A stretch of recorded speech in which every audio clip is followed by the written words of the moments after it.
నమస్తే ఫ్రెండ్స్, ఎలా ఉన్నారు? నేను శైలజ. వెల్కమ్ టు మీ శైలజ వ్లాగ్స్. ఈరోజు మన రెసిపీ ఎంతో టేస్టీ అయిన మామిడికాయ పులిహోర. సమ్మర్ సీజన్ వచ్చిందంటే మనకు మామిడికాయలు ఎక్కువగా దొరుకుతాయి కదండి. ఈరోజు మామిడికాయతో పులిహోర ఎలా చేసుకోవాలో చూద్దాము. మరి రెసిపీలోకి వెళ్ళిపోదామా? ఈ మామిడికాయ పులిహోర కోసము ఒక మీడియం సైజు మామిడికాయని తీసుకోవాలి. మామిడికాయ పైన తొక్కుని ఇలా పీలర్తో పీల్ చేసుకోవాలి.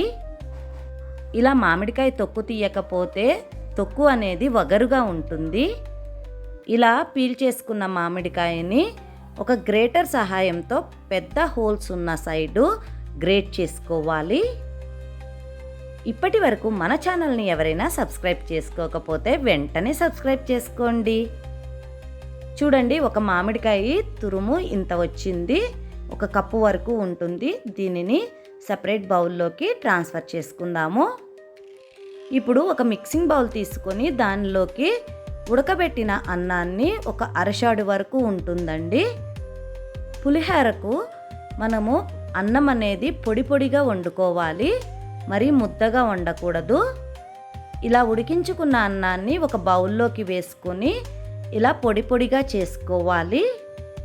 ఇలా అన్నం కొద్దిగా వేడిగా ఉన్నప్పుడే ఒక అర టేబుల్ స్పూన్ పసుపుని యాడ్ చేసుకోవాలి.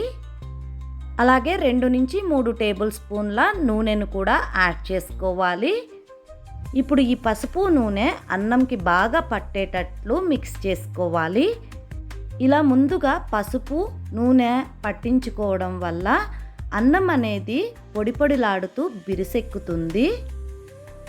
ఇలా మిక్స్ చేసుకున్న అన్నాన్ని పక్కన ఉంచుకోవాలి. ఇప్పుడు పోపు వేసుకోవడానికి ఒక బాణలి పెట్టుకొని 2 నుంచి 3 టేబుల్ స్పూన్ల ఆయిల్ని యాడ్ చేసుకోవాలి. అలాగే 2 ఎండు మిరపకాయలను మధ్యకు కట్ చేసి వేసుకొని బాగా వేగనివ్వాలి. వీటితో పాటు 2 పచ్చిమిరపకాయలను కూడా సన్నగా తరిగి వేసుకొని వేయించుకోవాలి.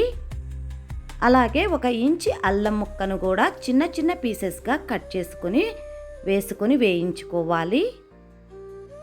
అల్లం పచ్చిమిరపకాయలు వేగిన తరువాత ఒక అర టేబుల్ స్పూను ఆవాలు వేసి వేయించుకోవాలి. అలాగే ఒక 3 టేబుల్ స్పూన్ల పచ్చిశనగపప్పు, 3 టేబుల్ స్పూన్ల మినప్పప్పుని కూడా యాడ్ చేసుకోవాలి. వీటితో పాటు ఒక గుప్పెడు శనగగుళ్ళను కూడా యాడ్ చేసుకొని ఇవి మొత్తం గోల్డెన్ బ్రౌన్ కలర్ వచ్చే వరకు వేయించుకోవాలి.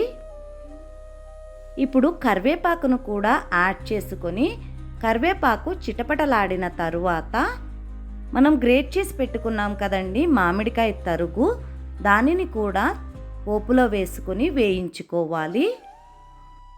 దీనిలో 1 టేబుల్ స్పూను ఉప్పు కూడా వేసి వేయించుకోవడం వల్ల మామిడికాయ తరుగు అనేది మనకు కొద్దిగా నీరూరి చక్కగా సాఫ్ట్గా అవుతుంది. ఇలా 1 నిమిషం పాటు వేయించుకున్న తరువాత ఈ మిక్స్ని మనం కలిపి ఉంచుకున్న అన్నంలోకి ట్రాన్స్ఫర్ చేసుకోవాలి. ఈ మామిడికాయ పులిహోర ఎంత టేస్టీగా ఉంటుందంటే తిన్న కొద్దీ తినాలనిపిస్తుంది, అంత బాగుంటుంది. మా ఈ రెసిపీ మీకు నచ్చినట్లయితే ఒక లైక్ చేయడం మర్చిపోకండి. ఇప్పుడు మనం వేసుకున్న పోపుని అన్నం మొత్తం బాగా పట్టేటట్లు మిక్స్ చేసుకోవాలి. ఒకవేళ మీకు గరిటెతో మిక్స్ చేయడం కష్టంగా అనిపిస్తే చేత్తో కూడా మిక్స్ చేసుకోవచ్చు. చేత్తో అయితే బాగా మిక్స్ అవుతుంది.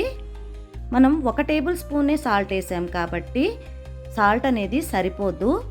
మళ్ళీ టేస్ట్ చూసి ఒకసారి సాల్ట్ని అడ్జస్ట్ చేసుకోండి. ఇంకా 1.5 టేబుల్ స్పూన్ వరకు సాల్ట్ పడుతుంది. ఈ పులిహోర మొత్తంలోకి నాకు 2.5 టేబుల్ స్పూన్ల సాల్ట్ పట్టింది. మీరు కూడా తప్పకుండా ట్రై చేయండి. మీకు ఎలా వచ్చిందో మాకు కమెంట్ సెక్షన్లో తెలియజేయండి. Please like, share and subscribe to our channel. Thanks for watching.